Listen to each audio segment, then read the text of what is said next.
എല്ലാ കൂട്ടുകാർക്കും നല്ലൊരു ദിവസം ആശംസിച്ചുകൊണ്ട് മാമ്പഴത്തിന്റെ പുതിയ വീഡിയോയിലേക്ക് സ്വാഗതം.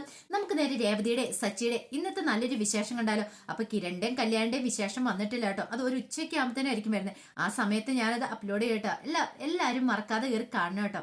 അപ്പൊ ഇന്നത്തെ വിശേഷത്തിൽ കാണിക്കുന്ന രേവതി ശ്രുതിയുടെ മുറിയുടെ മുന്നിൽ പോയി വിളിക്കുകയാണ്. ഇതുവരെയായിട്ട് ഒരുങ്ങി കഴിഞ്ഞില്ലേ, ഇറങ്ങി വരാനും പറഞ്ഞോണ്ട്. ഈ സമയം ശ്രുതി പറഞ്ഞു അത് കുറച്ച് സമയം കൂടെ ഇപ്പൊ തന്നെ കഴിയുമെന്ന് പറയണം. അങ്ങനെ അക്ഷമയോടുകൂടി രേവതി മുറിയുടെ വെളിയിൽ നിൽക്കുമ്പോഴാണ് ചന്ദ്രമതിയും ഭാമയും അങ്ങോട്ട് വരുന്നേ. ചന്ദ്രമതി നീ എന്താ ഇവിടെയെന്ന് ചോദിക്കണം. അല്ലമ്മേ ഞാന് സുധീനെ കൂട്ടിക്കൊണ്ട് വരട്ടെ. കൊള്ളാം, ഞാൻ അവിടെ തീ ഇട്ടപ്പോ തന്നെ നിന്നെ ഞാൻ അവിടെ നിന്ന് ഇറക്കി ഓടിച്ചല്ലേ, പിന്നെ നീ എന്ത് ധൈര്യത്തില ഇങ്ങോട്ട് വന്നേ? നിന്റെ നേഴ്വട്ടം എങ്ങാനും സുധിയുടെ മേത്ത് പതിഞ്ഞാ മതി അവളുടെ ജീവിതം താറുമാറാകാനിട്ട്. നിനക്ക് നാണമല്ലേ ഇങ്ങനെ? എത്ര പറഞ്ഞാലും മനസ്സിലാവൂലേ? എന്റെ കൺമുന്നിൽ പോയി കണ്ടുപോയക്കല് അവള് സുധീനെ വിളിക്കാൻ വന്നേക്കുന്ന പോലും. അവളുടെ ജാതകദോഷം കൊണ്ട് ഇപ്പൊ ഇങ്ങനെയൊക്കെ സംഭവിച്ചിരിക്കുന്നേ. അതും പോരാഞ്ഞിട്ട് എന്റെ മകന്റെ ജീവിതം കൂടി ഇനി അവൾക്ക് നശിപ്പിക്കണം. അതാ സ്തുതിയോട് നിനക്ക് വല്ല അസൂയുണ്ടോ? അതാണ് നീ ഇങ്ങനെയൊക്കെ ചെയ്യുന്നതെന്ന് ചോദിക്കുക. രേവതിക്ക് വല്ലാത്ത സങ്കടമായി. രേവതി കരഞ്ഞോണ്ട് അങ്ങോട്ട് പോവാണ്. ബാമ പറഞ്ഞു എന്താ നീ ഇങ്ങനെയൊക്കെ പറയണേ? അവൾ നിന്റെ മരുമോളല്ലേന്ന് ചോദിക്കും. മരുമോള് അതിന് അവളെ ഞാൻ മരുമോളായിട്ട് അംഗീകരിച്ചിട്ട് വേണ്ടേ? ഞാൻ ഒരിക്കലും ഇനി അവളെ മരുമോളായിട്ട് അംഗീകരിക്കാൻ പോകുന്നില്ല. എന്റെ മരുമകള് ശ്രുതിയാന്ന് പറയണം. പിന്നീട് മോളെ ശ്രുതി, പൊന്നു മോളെ എന്നൊക്കെ വിളിക്കുക. ആ വിളിയങ്ങൾ സ്നേഹം ഒലിപ്പിച്ച് അങ്ങോട്ട് വിളിക്കണേ. അതേ നിന്റെ അമ്മായിമ്മ തന്നെ വിളിക്കുന്നുണ്ട്. കഥവ് തുറക്ക്. എന്ത് ചെയ്യും? നീ തുറക്കാൻ പറയണം. അങ്ങനെ രേവതി ശ്രുതി കഥവ് തുറക്കാണ്. ഇതെന്താ മോളെ നീ ഒരുങ്ങിയില്ലേ? അല്ലമ്മേ ഞാന് ഇതെന്ത് പറ്റി? കുറച്ച് സമയത്തുള്ള മുഹൂർത്താ. അല്ലമ്മ എന്റെ ഫ്രണ്ട്സ് ഒക്കെ വിളിച്ചപ്പോ ഞാൻ സംസാരിച്ചിരുന്നു. ഓ അതാണ് കാര്യം. അതെ ഇനി സംസാരിക്കാനൊക്കെ ഇഷ്ടംപോലെ സമയമുണ്ട്. കല്യാണത്തിന് ശേഷം ആ സമയത്ത് സംസാരിക്കാം. ഇപ്പൊ നീ സംസാരിക്കാൻ പോണ്ട. പറഞ്ഞ കേട്ടല്ലോ, പെട്ടെന്ന് ഒരുങ്ങും. ഒരു 5 മിനിറ്റും കൂടെ ഞാൻ ഒരുങ്ങി കഴിയുമെന്ന് പറയണം. ശരി മോള് സുന്ദരിയായിട്ടുണ്ട് കേട്ടോ, നന്നായിട്ട് ഒരുങ്ങണം. മിക്കവാറും ഇന്നും മോൾക്ക് കണ്ണുദോഷം വിടും എന്നൊക്കെ പറയുകയാണ് ചന്ദ്രമതി. പിന്നീട് പറഞ്ഞു മോളെ എത്രയും പെട്ടെന്ന് പറഞ്ഞോട്ടോ. അല്ല സുധി ഒരുങ്ങി വന്നോമ്മേന്ന് ചോദിക്കുക. ഇല്ല മോളെ വന്നില്ല, അവൻ ഇപ്പൊ തന്നെ വരും. മോള് പെട്ടെന്ന് റെഡിയായിട്ട് അങ്ങോട്ട് വരാൻ പറയണേ. എല്ലാരും മോൾക്ക് വേണ്ടി കാത്തിരിക്കുവാന്ന് പറയും. പിന്നെ വേറൊന്നും ഓർത്ത് മോള് വിഷമിക്കണ്ട കേട്ടോ. എല്ലാത്തിനും ഈ അമ്മയില്ല കൂടെ. അമ്മയുള്ളതുകൊണ്ട് മോള് ധൈര്യമായിട്ടിരുന്നു. മോൾ ഒന്നിനെയും പേടിക്കണ്ടെന്ന് വേണം. ശരിയെന്ന് പറയണം. ഇത്രയും പറഞ്ഞിട്ട് എന്ത് ചെയ്യുവാണ് ചന്ദ്രമതി അങ്ങോട്ട് ഇറങ്ങിപ്പോണ്. ശ്രുതി ആകെപ്പാടെ വെട്ടില്ലേ. ഈ സമയം മീര പറഞ്ഞു ഇനി നിനക്ക് നോക്കിയിരിക്കാനാണോ? കുറച്ച് കഴിയുമ്പോൾ അവര് വീണ്ടും വരും. നീ സാരി എങ്കിലും ഉടുത്തിരിക്കുക. ഒരു സമാധാനാവില്ല. ഒരു കാര്യം നിനക്ക് ഉറപ്പിക്കാം. ഇപ്പം ശ്രുതിയുടെ അമ്മ വന്നിട്ടുണ്ടെങ്കിൽ അമ്മ കാര്യങ്ങളൊക്കെ അറിഞ്ഞിട്ടില്ല. ശ്രുതി ഒന്നും പറഞ്ഞിട്ടില്ല. എന്തായാലും പറഞ്ഞിട്ടുണ്ടെങ്കിൽ അവരുടെ പ്രതികരണം ഇങ്ങനെ ആയിരിക്കില്ല. അപ്പൊ അതിനർത്ഥം എന്താ? കുഴപ്പമില്ല, ഈ കല്യാണം നടക്കും തന്നെ. പ്രതീക്ഷയോട് കാത്തിരിക്കാം. നീ ഡ്രസ്സ് മാറിട്ടില്ല ബാക്കി കാര്യങ്ങളെന്ന് പറയാണ്. അങ്ങനെ സാരി എടുത്ത് അങ്ങോട്ട് കൊടുക്കുകയാണ്. ഈ സമയം സച്ചിയുടെ കാറില് നവീൻ അങ്ങോട്ട് വന്നുകൊണ്ടിരിക്കുകയാണ്. ഓട്ടോറത്തിന് അങ്ങോട്ട് നവീനൊരു ഫോൺ കോൾ വന്നു. അയ്യോ വേണ്ട, ആ ലോഡ്ജ് ബുക്ക് ചെയ്യണ്ട, അവിടെ വേണ്ടാന്ന് വേണം. കഴിഞ്ഞ പ്രാവശ്യം അവിടെ വെച്ചാൽ ഞാൻ നാണം കിട്ടത്, ആ ഗ്രീൻ ഹില്ല് വെച്ച്. അതുകൊണ്ട് വേറെ ഏതിനും മതി. പിന്നെ നീ എനിക്ക് വേണ്ടി അവിടെ വെയിറ്റ് ചെയ്യണം. അറിയാലോ കാര്യങ്ങളൊക്കെ. എത്രയും പെട്ടെന്ന് തന്നെ ഞാൻ എത്തിയേക്കാം എന്നൊക്കെ പറയണം. എന്നിട്ട് ആൾ ഫോൺ വെച്ചു. അപ്പൊ സച്ചി നോക്കി ഇങ്ങനെ. ഇവൻ ആൾ ഊടായിപ്പാൻ തോന്നുന്നു. എന്തോ തരികട പരിപാടി ഇവന്റെ കയ്യിലുണ്ട്. അങ്ങനെ സച്ചി മനസ്സിൽ കരുതുവാണ്.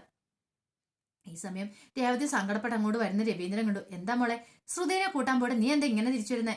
അല്ല അച്ഛൻ ഞാനത് ശ്രുതിനെ അമ്മ കൂട്ടിക്കൊണ്ട് വരാന്ന് പറഞ്ഞു. അവളുടെ കാര്യം ബെസ്റ്റ്. എന്റെ മോളെ നീ അല്ലാതെ അവളെ വിശ്വസിക്കുള്ളൂ. അവളാണെങ്കിൽ ഒരു ബോധവും പൊക്കണില്ലാത്തൊരു സാധനമാണ്. നീ വേണ്ട കൃത്യസമയത്ത് തന്നെ അവളെ ഇങ്ങോട്ട് കൂട്ടിക്കൊണ്ട് വരണ്ടേ? അല്ലച്ചാ അമ്മ കൂട്ടിക്കൊണ്ട് വന്നോളും. ശരി എന്തേലും ആയിക്കോട്ടെ, കുഴപ്പമില്ല. ഈ സമയത്ത് രവീന്ദ്രന്റെ ഫോൺ വരുവാണ്. അപ്പൊ രവീന്ദ്രൻ എന്ത് ചെയ്യുക? ഫോൺ എടുത്ത് ഫോണിൽ കൂടെ സംസാരിക്കുക. അപ്പൊ മുറിയിലായി കഴിഞ്ഞപ്പോഴത്തേനും ആകെപ്പാട് ടെൻഷനായി ശ്രുതിക്ക്. ഇനി എന്ത് ചെയ്യണമെന്ന് അറിയത്തില്ല. ഇതുവരെ ആയിട്ട് ഒന്നും പറഞ്ഞിട്ടുമില്ല ശ്രുതി വിളിച്ചിട്ട്. അപ്പൊ എന്താണോ ഒന്ന് എത്രയും പെട്ടെന്ന് ചെയ്തേ മതിയാവുള്ളൂ. അവന്റെ അടുത്തേക്ക് പോയാലോ. അങ്ങനെ ഒരുങ്ങി കഴിഞ്ഞു കഴിഞ്ഞപ്പോ മീരയോട് പറഞ്ഞു ബാ നമുക്ക് ശ്രുതിനെ ഒന്ന് പോയി കണ്ടിട്ട് വരാന്ന് പറയണം. അങ്ങനെ രണ്ടുപേരും കൂടെ ഇറങ്ങുവാണ്. നോക്കിക്കഴിഞ്ഞപ്പോ ശ്രുതി അവിടെ നിൽക്കുന്നുണ്ട്. ശ്രുതി അങ്ങനെ അവിടെ മാറി നിൽക്കുന്ന കണ്ടപ്പോ തന്നെ എന്തോ ഒരു പ്രശ്നം ഉണ്ടെന്ന് തോന്നുന്നു. കണ്ടില്ലേ ശ്രുതിയുടെ മുഖത്തൊരു ചിരിയൊന്നുമില്ല. അല്ലെങ്കിൽ എപ്പോഴും ചിരിച്ചോണ്ടിരിക്കുന്നതാണ്. ഈ സമയം ശ്രീകാന്ത് ശ്രുതിയുടെ അടുത്തേക്ക് വരുന്നത്. അല്ല ഏട്ടൻ എന്താ ഇങ്ങനെ ഇവിടെ നിൽക്കുന്നേ? ഓട്ടോത്തിലേക്ക് വരുന്നില്ലേ നിൽക്കുക? എന്ത് വരാം, മുഹൂർത്തം എടുക്കാറായി, അങ്ങോട്ട് വരാൻ പറയണം. ഇപ്പൊ തന്നെ ഞാൻ വന്നേക്കാം, നീ അങ്ങോട്ട് പൊക്കോളാൻ പറയാണ്. അങ്ങനെ അങ്ങോട്ട് പോവാണ്. ഈ സമയം അങ്ങോട്ട് ശ്രുതിയും മീരയും കൂടെ വരുവാണ്. ശ്രുതി വന്നു കഴിഞ്ഞപ്പം ഇങ്ങനെ അനങ്ങാൻ നിൽക്കുകയാണ്. അത് കാഴ്ച കണ്ട് ശ്രുതിക്ക് താങ്ങാൻ കഴിഞ്ഞില്ല. അത് എന്നോട് ക്ഷമിക്കണം കേട്ടോ. ഞാൻ മറച്ചു വെച്ച എന്റെ തെറ്റാന്നറിയാം. ആർക്കും ക്ഷമിക്കാൻ പറ്റുന്നൊരു കാര്യമല്ലേ ഇത് ഞാൻ പറഞ്ഞത്. പക്ഷെ എന്നോട് പൊറുക്കണം എന്ന് പറയാണ്. പക്ഷെ ഇതൊന്നും കേട്ട് ശ്രുതി ഒന്നും മിണ്ടിയില്ല. എന്നോട് എന്തായാലും മിണ്ടാതിരിക്കരുത്. കല്യാണം വേണ്ടെങ്കിൽ വേണ്ട, അതിന്റെ പേരിൽ എന്നോട് പിണങ്ങുകയും ചെയ്യരുത്. എന്റെ അവസ്ഥ അതായിപ്പോയി. അതുകൊണ്ടാണ് ഞാൻ ഇങ്ങനെയൊക്കെ പറഞ്ഞ് എന്നോട് പൊറുക്കണം എന്ന് പറയാണ്. ഇനിയിപ്പം ശ്രുതിക്ക് ഇനി ഇഷ്ടമില്ലെങ്കിൽ ഈ വിവാഹം തന്നെ വേണ്ടാന്ന് വെക്കാം. ഞാൻ ഇനി പോയേക്കാം വീട്ടിലേക്ക്. അതാണ് സമാധാനിക്ക്. ശ്രുതിക്ക് അതാ ഇഷ്ടമെങ്കിൽ ഇപ്പൊ ഒരു വാക്ക് പറഞ്ഞാൽ മതി. ഇപ്പൊ തന്നെ ഞാൻ പോയേക്കാന്ന് പറയാം. ഇത് കേട്ടതും ശ്രുതി ചോദിച്ചു, അല്ല നീ എങ്ങോട്ടാ പോണേ? കല്യാണം കഴിഞ്ഞ് നമുക്ക് ഒരുമിച്ച് വീട്ടിലേക്ക് പോയാൽ പോലെ നിൽക്കണം. കല്യാണോ? അതെന്താ? നിനക്കല്ല വല്ല അമ്നീഷ്യം ബാധിച്ചോ? കല്യാണം ആദ്യം കേൾക്കുന്ന പോലെ. ഇന്ന് നമ്മുടെ രണ്ടിന്റെ വിവാഹമല്ലേ, നീ മറന്നുപോയെന്ന് ചോദിക്കാം. ഈ സമയം ശ്രുതിക്ക് മനസ്സിലായി, ഇന്ന് എന്തോ ഒരുപക്ഷെ ശ്രുതി ഒന്നും അറിഞ്ഞിട്ടുണ്ടാവില്ലേ. അല്ല, ഞാൻ ഫോണിൽ കൂടെ വിളിച്ച് കുറച്ച് കാര്യങ്ങളൊക്കെ പറഞ്ഞായിരുന്നല്ലോ, അതൊന്നും കേട്ടില്ലെന്ന് ചോദിക്കണം. അതോ? അത് ഞാൻ പകുതി വരെ കേട്ടുള്ളൂ. പിന്നെയോ? അപ്പോഴാണ് ശ്രുതി കാര്യങ്ങളൊക്കെ പറയണേ. ഫോൺ വിളിച്ചോണ്ട് സമയത്ത് രവീന്ദ്രൻ അങ്ങോട്ട് വരുന്നേ. രവീന്ദ്രൻ വന്നിട്ട് ചോദിച്ചു, നീ ഇതിനായിട്ട് ഒരുങ്ങിയില്ലടാന്ന് ചോദിക്കുക. ഇല്ലച്ചാ ഒരുങ്ങിയില്ല. എന്നാ പെട്ടെന്ന് റെഡിയാവും. അത് എന്ത് നോക്കിയിരിക്കുക? അല്ലച്ചാ ശ്രുതി വിളിച്ചോണ്ടിരിക്കുക. ശ്രുതി അത് കല്യാണത്തിന് ശേഷം വിളിക്കാൻ ഇഷ്ടം പോലെ സമയമുണ്ട്. ആ ഫോൺ ഇങ്ങോട്ടുന്നേ, നീ ഫോൺ പിടിച്ചോണ്ടൊന്നും ശരിയാകത്തില്ല എന്നും പറഞ്ഞോണ്ട് രവീന്ദ്രൻ അങ്ങോട്ട് ഫോൺ മേടിക്കുക. അപ്പൊ ഈ കാര്യങ്ങളൊക്കെ ശ്രുതി പറയാ, അതാ അവിടെ സംഭവിച്ചേ. അതുകൊണ്ട് നീ എന്താ പറഞ്ഞെന്ന് പോലും ഞാൻ കേട്ടില്ല എന്ന് പറയാം. ഇത് കേട്ടപ്പം ശ്രുതി പറഞ്ഞു, എനിക്ക് ഇച്ചിരി സംസാരിക്കാനുണ്ട്, വരാനും പറഞ്ഞ് അമ്പലക്കുളത്തിന് അങ്ങോട്ട് കൂട്ടിക്കൊണ്ട് പോവാണ്. അങ്ങനെ അവിടെ ചെന്ന് കഴിഞ്ഞാൽ പറഞ്ഞു, ശ്രുതി എനിക്ക് സീരിയസ് ആയിട്ടുള്ള കാര്യം പറയാനുള്ളത്. എന്ത് കാര്യമാണ്? എന്താണെന്ന് പറയുന്നു പറയാണ്. ഈ സമയത്ത് കലാപതി മുത്തശ്ശി ലക്ഷ്മി അമ്മയും കൂടെ അങ്ങോട്ട് വരുന്നേ. കലാപതി മുത്തശ്ശി വന്നിട്ടു, അല്ല ഇതെന്താ ഇവിടെ നിൽക്കുന്നേ? മണ്ഡപത്തിലേക്ക് വരുന്നില്ലേ നിൽക്കുക? അല്ല അച്ഛമ്മ വരുവാ. കൊള്ളാം, രണ്ടുപേരും കൂടെ കഥയും പറഞ്ഞുകൊണ്ട് ഇവിടെ നിൽക്കുക അല്ലേ? അതിനുള്ള സമയമൊന്നും അല്ലത്. കല്യാണത്തിന് ശേഷം ഇഷ്ടം പോലെ സമയമുണ്ടല്ലോ, വരാനും പറയാണ്. ഈ സമയം ലക്ഷ്മി അമ്മ വന്നിട്ടു, അല്ല മോള് സുന്ദരിയായിട്ടുണ്ട് കേട്ടോ എന്ന് പറയണം. ഈ സാരിയില്, അതെ ഇത് അമ്മ സെലക്ട് ചെയ്ത ആണോ? സൂപ്പർ ആയിട്ടുണ്ട്. അല്ല മോളുടെ അച്ഛൻ കല്യാണത്തിന് വരുമോന്ന് ചോദിക്കാം. ഇത് കേട്ടതും ശ്രുതി പറഞ്ഞു, ഇല്ല, മോൾക്ക് സങ്കടം ഉണ്ടാവില്ലേ ഈ വേഷത്തിൽ കാണാൻ തന്നെ? ശരിയാന്ന് പറയാൻ ആഗ്രഹമുണ്ട്, പക്ഷെ എങ്കിൽ എന്ത് ചെയ്യാനാന്ന് പറയാണ്. ഈ സമയം രേവതിയുടെ ഫോണിലേക്ക് ശ്രുതിയുടെ അമ്മ വിളിക്കുന്നേ. ശ്രുതിയുടെ അമ്മ വിളിച്ചിട്ട്, മോളെ എന്തെടുക്കുവാന്ന് ചോദിക്കണം. ഞാൻ ക്ഷേത്രത്തിലമ്മേ. കല്യാണം ആയെന്ന് ചോദിക്കണം. അതെ കല്യാണം അമ്മേ. അല്ല ആന്റി എന്നെ വരായിരുന്നേന്ന് ചോദിക്കണം. അല്ല മോളെ എന്നോട് പോകണ്ടെന്ന് പറഞ്ഞു. മോള് അതെന്താ മോള് പോകണ്ടെന്ന് പറഞ്ഞ? അല്ല പിന്നെ ആദിയുടെ പഠിത്തം പോലോ, അതുകൊണ്ടാന്ന് പെട്ടെന്ന് പറയാണ്. ഇത് അല്ല മോളെ എപ്പോഴും അവിടെ തന്നെ കാണണോട്ടോ, ശ്രുതിയുടെ കൂടെ തന്നെ കാണണം എന്ന് പറയാം. അതെന്താ അങ്ങനെ പറഞ്ഞേ? അല്ല അവൾക്ക് കാര്യമില്ലെന്നല്ലേ പറഞ്ഞേ? അന്ന് വന്നപ്പോ ആ കാര്യങ്ങളൊക്കെ പറഞ്ഞായിരുന്നല്ലോ, അതുകൊണ്ടൊരു വിഷമം. എനിക്കൊരു മോളുണ്ടായിരുന്നെങ്കിൽ ഞാൻ അങ്ങനെ പെട്ടെന്ന് ചിന്തിച്ചു പോയെന്ന് പറയാം. ശരിയമ്മേ, ഞാൻ കൂടെ തന്നെ കാണും. അല്ല വേറെ കുഴപ്പമൊന്നുമില്ല അവിടെ? എന്ത് കുഴപ്പം? ഇവിടെ ഒരു പ്രശ്നമില്ലാന്ന് പറയാം. അല്ല എന്താമ്മ അങ്ങനെ ചോദിച്ചേ? അല്ല സാധാരണ കല്യാണ വീട്ടിൽ അങ്ങനെ പ്രശ്നങ്ങളൊക്കെ ഉണ്ടാവുമല്ലോ, അതുകൊണ്ട് ഞാൻ ചോദിച്ചെന്നുള്ളൂ. അങ്ങനെ കുഴപ്പമൊന്നുമില്ല. എന്നാ ശരി മോളെ, കല്യാണത്തിന് ശേഷം വിളിക്കണേ. മോളൊരു ഫോട്ടോ എടുത്ത് എനിക്ക് ഇട്ട് തരണോട്ടോ കാണാനാന്ന് പറയണേ.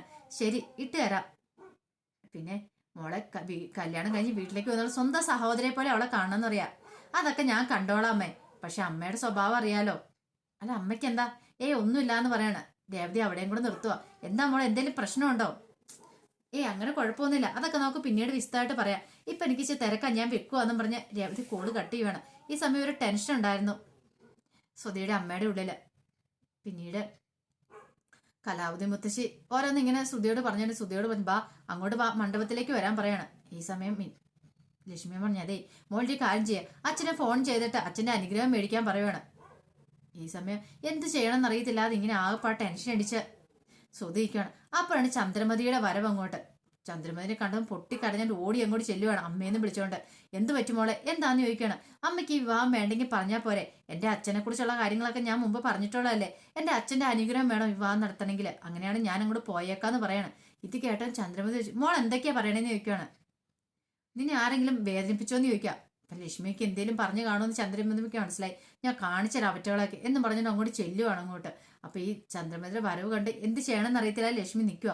അപ്പൊ അതിന്റെ വിശേഷങ്ങളൊക്കെയാണ് നമ്മൾ കണ്ടത്. ഇതിന്റെ ബാക്കി വിശേഷങ്ങളുമായിട്ട് ഉച്ചക്കത്തെ പ്രമോയും ഞാൻ വരും കേട്ടോ. ഉച്ചക്കത്തെ പ്രമോയല്ലേ, നാളത്തെ വിശേഷമായിട്ട് ഒരു ഉച്ചയ്ക്ക് 1:30-2 മണി സമയത്തിനുള്ളിൽ വരും കേട്ടോ.